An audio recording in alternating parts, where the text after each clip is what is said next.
Hello बच्चों, मैं ममता Jain class 9 SST के अंदर आपका स्वागत करती हूँ। हिस्ट्री लेसन नंबर 2 के अपन अभी तक 13 वीडियो पढ़ चुके और आज अपन अपना 14 वीडियो पढ़ेंगे। और अभी अपना चल रहा है यूरोप में समाजवाद एवं रूसी क्रांति। अभी तक अपन ने रूसी क्रांति के अंदर 1905 की रूसी क्रांति, 1917 की फरवरी 1917 की रूसी क्रांति और अक्टूबर 1917 की रूसी क्रांति पढ़ ली।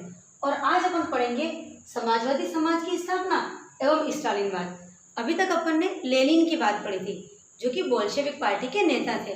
आज अपन रूस के अंदर अक्टूबर 1917 की क्रांति के बाद किस प्रकार समाजवाद की स्थापना हुई और साथ के अंदर स्टालिन कौन थे और स्टालिनवाद क्या था उसके बारे में पढ़ेंगे। तो सबसे पहले मैंने आपको बता ही चुकी हूँ कि 1920 के अंदर बोल्शेविक वापस पावर में आ गया था। अपन ने देखा था कि 1920 के पहले रूस के अंदर गृह युद्ध हुआ जिसमें बोल्शेविक पार्टी एक तरफ थी और दूसरी तरफ व्हाइट और ग्रीन थे और उन दोनों के बीच में गृह युद्ध हुआ और बीच में ऐसी स्थिति आई कि बोल्शेविक पार्टी कमजोर हो गई और ग्रीन और व्हाइट ज़्यादा कम मजबूत हो गए और रूस के कई सारे एरिया के अंदर उन्होंने अपना नियंत्रण कर लिया। लेकिन 1920 के अंदर क्योंकि व्हाइट और ग्रीन की भी दमनकारी नीति आ गई थी तो पब्लिक को वो भी पसंद नहीं आई, तो लोगों ने वापस से बोल्शेविक का समर्थन किया और 1920 के अंदर बोल्शेविक वापस पावर में आ गई। अब बोल्शेविक क्या थे? समाजवादी पार्टी थी, वो कम्युनिस्ट पार्टी थी और जिसको बोल्शेविक रूसी पार्टी भी कह रहे थे। तो जो बोल्शेविक पार्टी थी उसका जो मुख्य लक्ष्य यही था रूस में समाजवाद की स्थापना, जो सत्ता है वो श्रमिकों के हाथ में दे दी जाए और वो पूंजीपतियों के विरोधी थे। तो जैसे ही 1920 में बोल्शेविक के पास पावर आया तो उन्होंने अपना एजेंडा लागू किया, उन्होंने अपने उद्देश्यों को पूरा करना प्रारंभ किया और उन्होंने सबसे पहले क्या किया? समाजवाद की स्थापना के लिए बैंक और उद्योगों का राष्ट्रीयकरण कर दिया। निजी उद्योग, निजी बैंक, उसका सफाया किया और बैंक और उद्योगों का राष्ट्रीयकरण कर दिया। जब्त की गई जमीनें किसानों को वापस दे दी। अपन पहले भी पढ़ चुके हैं कि बोल्शेविक जो पार्टी थी वो किसानों को क्या करना चाहती थी? मालिकाना हक दिलाना चाहती थी जमीनों पे। तो उन्होंने किसानों को खुली छूट दे दी थी कि जाओ और जमीनों के ऊपर कब्जा कर लो। इधर केंद्रीकृत नियोजन की व्यवस्था लागू की, यानी सेंट्रलाइज किया सब चीज़ों को। अलग अलग जगह पे अलग अलग नियम कानून ना करके उन्होंने केंद्रीकृत नियोजित योजनाएं चालू की और साथ में अर्थव्यवस्था में 5 ईयर प्लानिंग, पंचवर्षीय योजना का समावेश किया। आपने अपने इंडियन इकोनॉमी के अंदर भी अपने पढ़ा है पंचवर्षीय योजना, जो जवाहरलाल नेहरू के समय में चालू हुआ था कि देश के संपूर्ण विकास के लिए, सभी क्षेत्रों में विकास के लिए हर 5 वर्ष के अंदर एक योजना बनाई जाती है और उसके अंदर योजना से पहले ये लक्ष्य रखे जाते हैं कि इन 5 वर्षों में इस क्षेत्र के अंदर ये कार्य करना है। तो यही चीज़ कहाँ पर थी? 1920 के अंदर कहाँ पर? रूस के अंदर। और बच्चों भी अपन आगे मैं आपको बताऊंगी कि जो ये पंचवर्षीय योजना की जो बात थी वो स्टालिन ने ही करी थी। मतलब इसके जन्मदाता स्टालिन थे कि हमें अपने देश को यदि और अधिक विकास कराना है, तीव्र आर्थिक विकास कराना है, तो हमें पंचवर्षीय योजना का सहारा लेना पड़ेगा ताकि हर 5 वर्ष के अंदर योजनाएं बनाई जाए और इसके ऊपर कार्य किया जाए। अब पहली जो 2 योजनाएं थी जो कि 1927 से 32 में चली पहली योजना और दूसरी चली 1933 से 1938, उसमें बच्चों बहुत ज़्यादा विकास हुआ। तेल, कोयला व स्टील उद्योग के अंदर बहुत अधिक वृद्धि हुई। तो क्योंकि उस वक्त ये बोल्शेविक पार्टी पावर में थी और वो उसका उद्देश्य क्या था कि श्रमिकों को सत्ता देनी, तो श्रमिकों के हित में था। तो वहाँ पर 5 वर्षीय योजना चालू हुई और 5 वर्षीय योजना की वजह से क्या हुआ? बहुत अच्छा तीव्र आर्थिक विकास हो गया और कोयला, तेल और स्टील उद्योग के अंदर इनको बहुत ज़्यादा, इनका जो उद्योग है वो बहुत ज़्यादा प्रगति के ऊपर आ गया। तो यहाँ पर अपन ने अभी तक देखा कि 1920 में बोल्शेविक पार्टी पावर में आ गई। उसका लक्ष्य जो समाजवाद का था उसके अंदर उद्योग और बैंकों का राष्ट्रीयकरण कर दिया गया।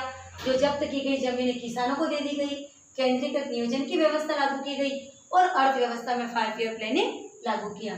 और साथ में पहली दोनों जो योजना थी जो कि 1927 से 32 तक चली थी और 1933 से लेकर 1938 तक चली थी, उसमें तीव्र विकास हुआ और तेल, कोयला व स्टील उद्योग के अंदर बहुत अधिक वृद्धि हुई। अब ये तो अपन ने बात पढ़ ली कि बोल्शेविक के जो लक्ष्य थे वो, या बोल्शेविक ने क्या अच्छे कार्य किए, लेकिन क्या बोल्शेविक को सफलता पे सफलता मिलती गई? क्या उससे कोई प्रॉब्लम आई? तो हाँ, उसे भी कई सारी चुनौतियों का सामना करना पड़ा। तो ये चुनौतियाँ कौन कौन सी थी? स्थितियाँ खराब हो गई, अव्यवस्था आ गई, श्रमिकों का शोषण होने लगा। अब बोल्शेविक क्या चाहते थे? समाजवाद की स्थापना चाहते थे। वे श्रमिकों के हित में थे, वो देश का बहुत अधिक विकास करना चाहते थे। इसलिए उन्होंने क्या करा? तीव्र आर्थिक विकास के लिए बहुत अधिक उत्पादन करने लगा, जिससे क्या हुआ? सभी स्थितियां बिगड़ने लगी, श्रमिकों को बहुत ज़्यादा कार्य करने पड़ा और श्रमिकों का एक तरह से शोषण हो गया। क्यों?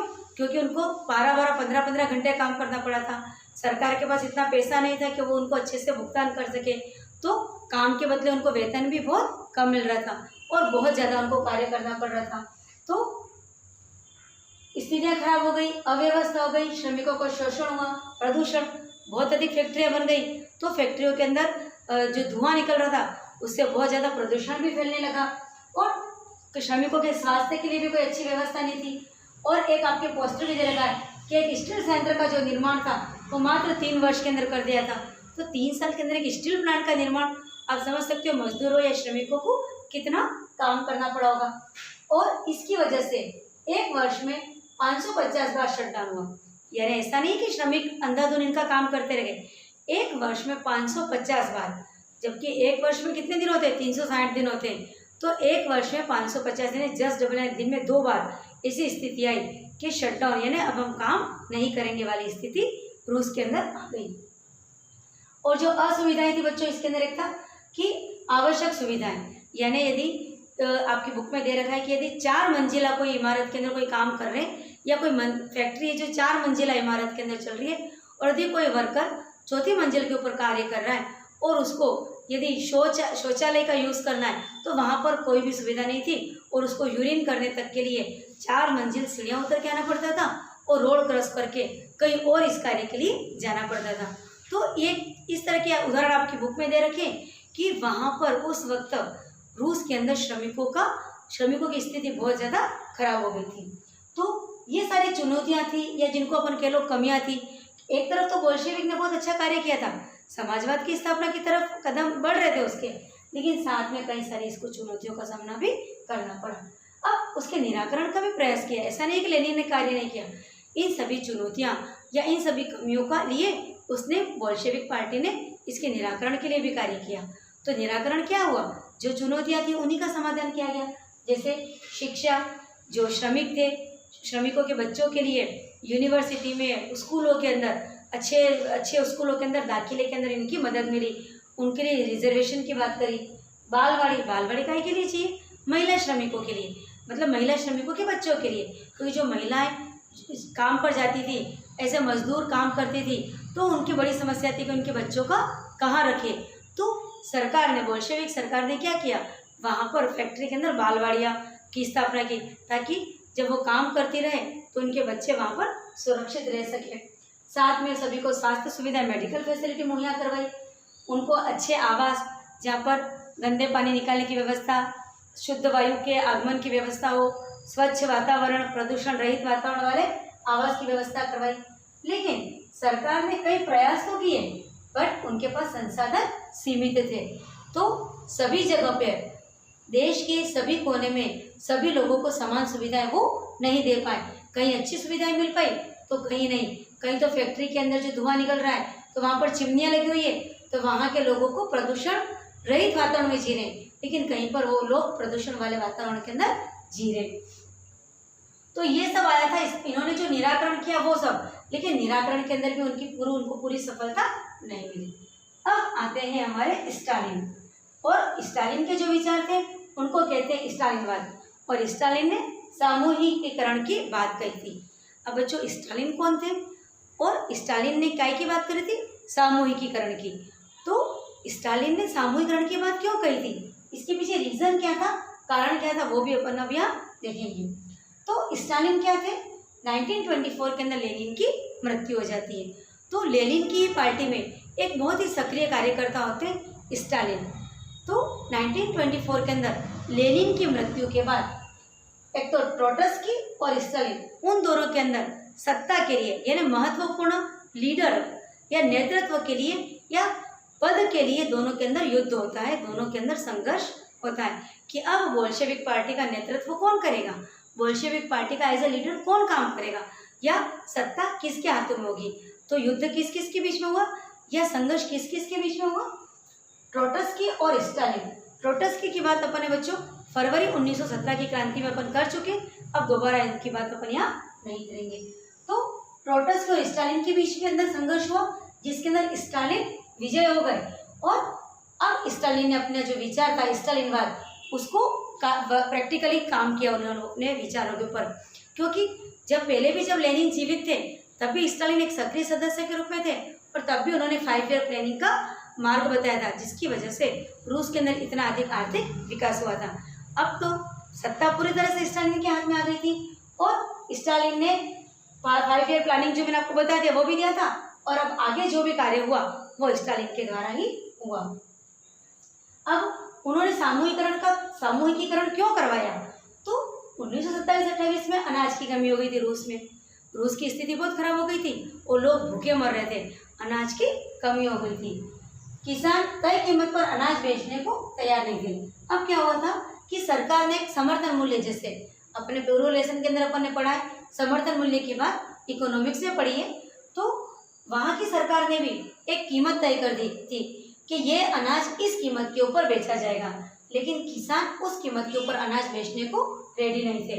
तो उन्होंने क्या करा, स्टालिन ने क्या कहा, स्टालिन ने कहा कि क्योंकि किसान तय कीमत के ऊपर अनाज नहीं बेच रहे, अनाज की कमी हो गई है, तो उसने सामूहिकीकरण की बात करी।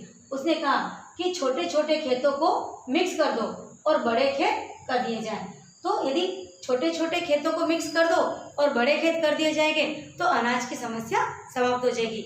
ये तो उसने सुझाव दिया था, लेकिन ये सुझाव क्यों दिया, इसके पीछे कारण क्या थे, इसके पीछे मुख्य कारण था अनाज की कमी, और अनाज की कमी के साथ जो किसान थे वो सरकार द्वारा तय कीमत के ऊपर अनाज बेचना नहीं चाहते थे, और साथ में जो बड़े किसान थे, जो पूंजीपति किसान थे, जिनके पास बहुत अधिक पैसा था, वो क्या कर रहे थे कि स्टॉक रख रहे थे, मतलब पहले से ही अनाज अपने गोदामों में भर के रख रहे थे और बाजार में उसकी कृत्रिम कमी कर रहे थे और बाद में अधिक कीमत के ऊपर गरीब जनता को बेच रहे थे, यानी काला बाजारी कर रहे थे। तो स्टालिन इन सब के ऊपर अंकुश चाहते थे। वो समाजवादी विचार के व्यक्ति थे, वो कार्ल मार्क्स के विचारों पर चलने वाले थे। वो चाहते थे कि गरीब जनता को कम कीमत के ऊपर अनाज मिले, तो सभी को अनाज मिल सके, उस उद्देश्य से स्टालिन ने क्या राय दी थी, सामूहिकीकरण की राय दी थी। तो सामूहिकीकरण का कारण ये हो गया। अब उन्होंने उसके लिए प्रयास क्या किए, स्टालिन ने 1928 में कुलकों पर छापा मारा। अब कुलक क्या है, कुलक मतलब बड़े किसान, वो किसान जिनके पास बहुत अधिक पैसा है। तो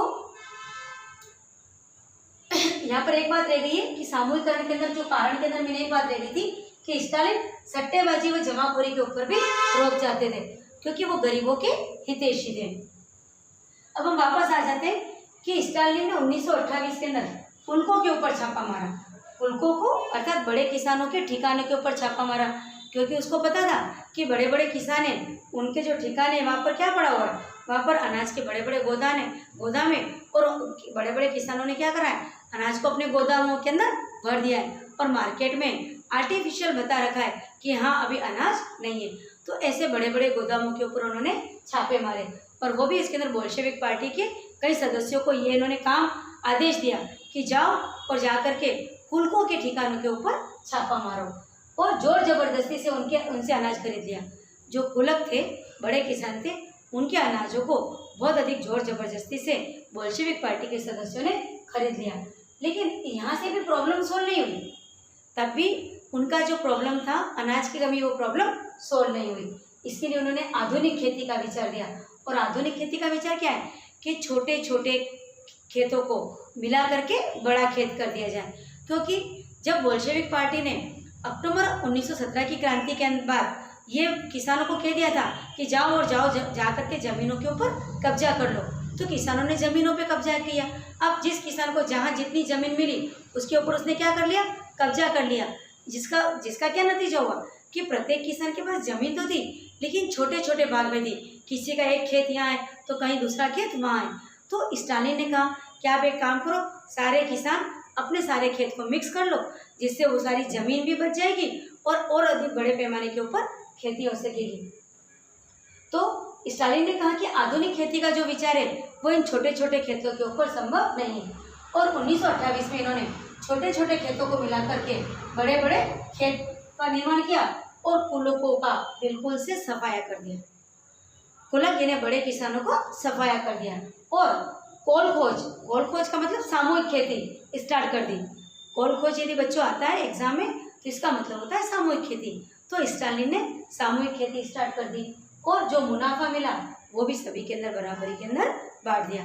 तो ये प्रयास स्टालिन के द्वारा किए गए थे अनाज की कमी को दूर करने के लिए।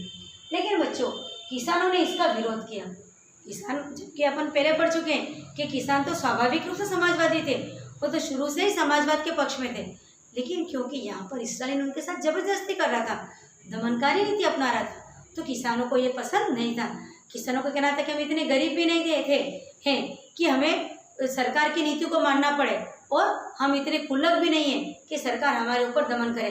हम तो स्वतंत्र रूप से रहना चाहते हैं, और हम जिस तरह से चाहें इस तरह से खेती करना चाहते हैं। इसलिए किसानों ने जो स्टालिन की जो बात थी, जो प्लानिंग था कि सामूहिक खेती, उसका उन्होंने विरोध किया, और उन्होंने अपने मवेशियों को भी मारना चालू कर दिया, और मवेशियों की संख्या बहुत कम हो गई। और क्योंकि किसानों को जोर जबरदस्ती पसंद नहीं थी। अब इसका परिणाम क्या निकला बच्चों? इसका परिणाम ये निकला कि स्टालिन को जैसी आशा थी उस आशा के अनुकूल इतने अधिक अनाज में वृद्धि नहीं हुई। अनाज का उत्पादन में कोई जादुई आंकड़ा नहीं आ गया कि साल 2 साल के अंदर बहुत ज़्यादा प्रोडक्शन हो गया। हाँ, थोड़ा बहुत प्रोडक्शन बढ़ा, लेकिन इतना अधिक प्रोडक्शन नहीं बढ़ा कि सारी समस्या समाप्त हो चुके। और जो बाद के अंदर उसने क्या किया कि पहले तो जो किसानों ने उसकी बात नहीं मानी, उनको सजा भी दी, उनके साथ सख्त रवैया अपनाया और सख्त कार्रवाई भी की। लेकिन बाद में स्टालिन ने कुछ किसानों को स्वतंत्रता का अधिकार दिया, और ये कहा कि चाहे किसान तो स्वतंत्र रूप से खेती कर सकते हैं, लेकिन उनको सरकार की तरफ से कोई सहायता नहीं दी जाएगी। और बाकी जो उधर क्या हुआ कि बोल्शेविक पार्टी में भी ऐसे लोग आ गए जिन्होंने इस जो किसानों के साथ बुरा व्यवहार हो रहा था और इस दमनकारी नीति का विरोध किया, अर्थात उसकी आलोचना की। तो बोल्शेविक पार्टी में भी ऐसे लोग आ गए थे जो स्टालिन के इस कार्य का विरोध कर रहे थे, आलोचना कर रहे थे। तो स्टालिन ने क्या करा, कई लोगों को मार भी दिया, और किसानों का भी कई जगह पर हत्याएं होने लगी। जो लोग भी स्टालिन की बात नहीं मानते थे उनकी हत्याएं होने लगी। और वापस से क्या हो गया, धीरे धीरे स्टालिन की तानाशाही बढ़ गई, क्योंकि जो लोग उसका कहना मान रहे थे वो तो अच्छे से जी रहे थे, लेकिन जो लोग स्टालिन की विचारधारा के विरोध में थे वो क्या हुआ, उनकी हत्याएं होने लगी। और ऐसे में उसकी दमनकारी नीति चलती गई, और ये सब कुछ चल ही रहा था। इतने में इन किसानों की जो फसलें थी वो भी खराब हो गई, और उसके साथ फिर अकाल पड़ गया, और लगभग 1934 के अंदर 20 लाख लोग मारे गए। तो कुछ तो लोग भूख से मर गए, कुछ लोग अकाल से मर गए, फसल भी खराब हो चुकी थी, स्टालिन की दमनकारी नीति चल ही रही थी, और इस प्रकार स्टालिन को भी इतनी अधिक सफलता नहीं मिली।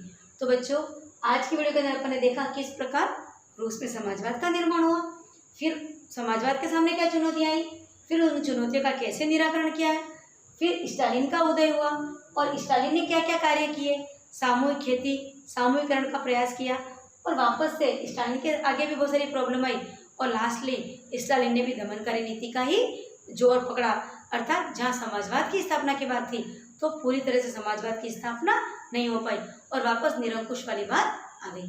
तो बच्चों, आज की वीडियो में इतना ही काफ़ी। अब हमारा जो नेक्स्ट वीडियो आएगा वो होगा कि इस रूसी क्रांति का विश्व की अर्थव्यवस्था के ऊपर या विश्व के मानस पटल के ऊपर क्या प्रभाव पड़ा। तो आज की वीडियो में इतना ही काफ़ी है। अगली वीडियो के अंदर हम फिर से मिलेंगे, तब तक के लिए थैंक यू।